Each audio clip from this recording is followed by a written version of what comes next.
당시 조선은 안으로는 사회 경제적 모순이 골물대로 골마 있었고 밖으로는 외와 여진의 침략이 예고되는 등 총체적인 위기를 겪고 있었습니다.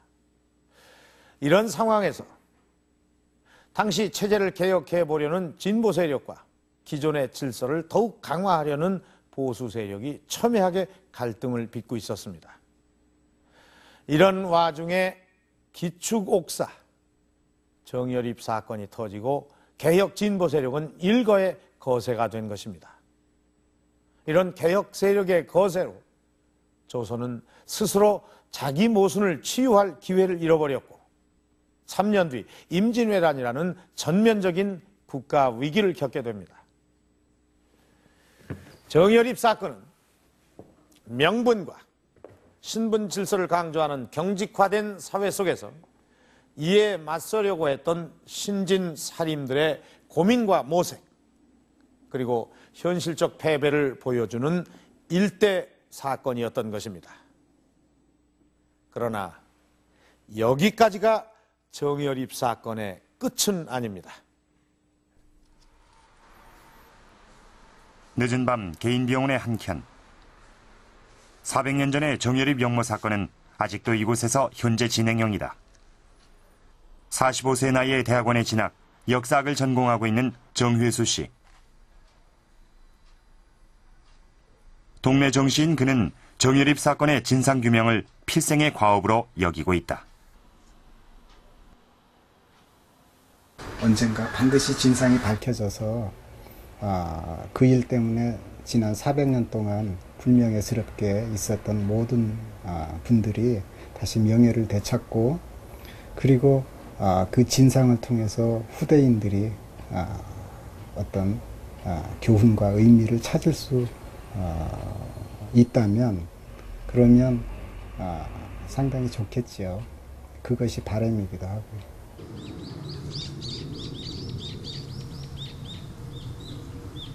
정여립 사건으로 동네 정시 일가는 고향에서 쫓겨나 전국으로 뿔뿔이 흩어졌다. 조상들의 무덤은 모두 파헤쳐져 다른 곳으로 이장됐다. 하지만 당시 흔적은 확연히 남아있다. 공덕을 기리는 비석은 동강난체에 쓰러져 있고, 평평했던 조상 묘지는 봉분이 파헤쳐지면서 흙이 없어져 계단식 지형이 돼 있다. 당시 목이 잘려나간 석상은 시멘트로 이어붙인 자국이 선명하다. 머리 부분은 없기 때문에 머리 부분을 다시 돌로다 깎고 또 세면으로 읍어서 또 만들어서 위에다 떼어서 붙여놨고, 지금 현재 비문 훼손된 것은 그냥 봉분 앞에다 상돌식으로 저렇게 그냥 놔둔 상태 그대로 있는 것입니다. 이 계단식으로 된 건 왜 그래요? 계단식으로 되어 있는 건 흙이 모질랐기 때문에 인력으로 흙을 보강해 채울 수가 없어서, 그래서 인원은 없고 또 충북 멀리서 자손들이 와서 산소를 손을 보다 보니까 계단식으로 할 수밖에 없는 상황이 돼서 이렇게 된 겁니다. 원래는 그러니까 평평했었죠? 평평했었죠. 예.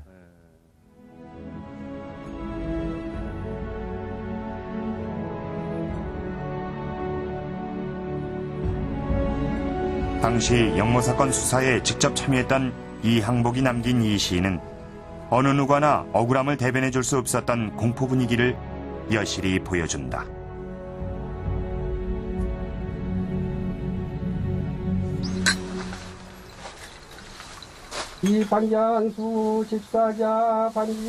연루자들 대부분이 후대의 명예회복이 이루어졌지만 정여립 가문만은 예외였다. 그의 이름을 거명하는 것조차 금기시됐다. 정여립이 속한 문종 전체가 수백 년 동안 족보에서 누락됐다. 정여립이 태어났다는 완주군 월암리. 여기 있네요.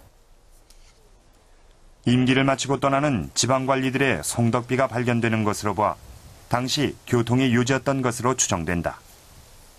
여기 지금 논으로 되어 있는데 여기가 정여립의 집터에 있었죠. 정여립이 능지처사된 후 조정에선 집터를 송두리째 파내고 그것도 모자라 물을 채워 연못으로 만들었다.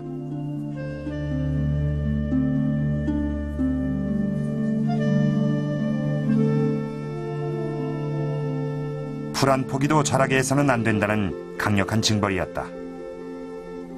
연못의 흔적은 사라졌지만 아직도 남아있는 지명에서 당시 상황을 짐작할 수 있다. 그러니까 여기가 팥소고, 이 봉우리는 팥소봉, 이 들판은 그 팥소들, 여기 그 모랭이 돌아가는 데는 팥소모랭이, 그리고 또 밑에는 팥소보라고. 그러니까 500여 년 전에 그 사건이 일어난 뒤에 사람들의 입에서 입으로 전해온 얘기가 지금까지도 지명으로 남아있는 것이죠. 그러니까 팠다, 팠소. 파가지고 쏘를 만들었다. 그래서 아예 그 역적을 했던 사람은 흔적을 다 없애버렸다. 그 얘기죠.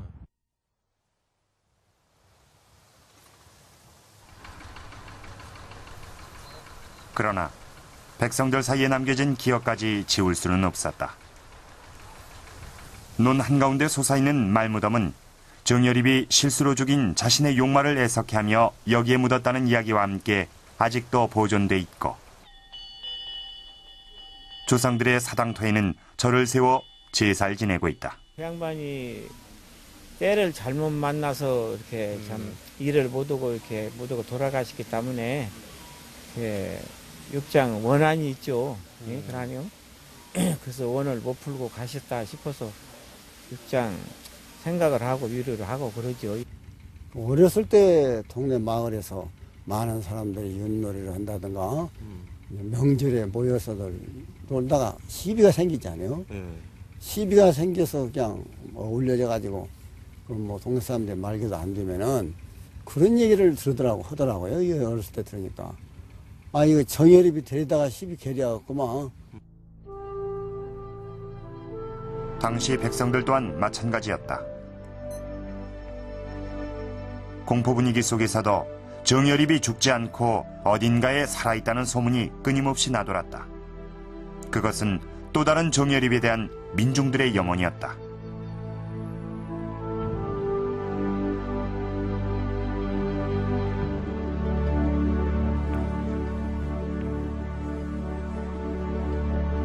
정여립의 개혁 사상은 훗날 실학자들에게 이어진다. 16세기 후반에 진보적 살인들이 그랬듯 이들은 다양한 문물을 수용했다. 정약용의 경우 천주화까지 받아들일 정도로 주자 성리학적 이론으로부터 자유로웠다. 그리고 거중기가 말해주듯 그 핵심에는 어떻게 하면 백성들의 삶을 윤택하게 할 것인가 하는 실천적 모색이 자리 잡고 있었다.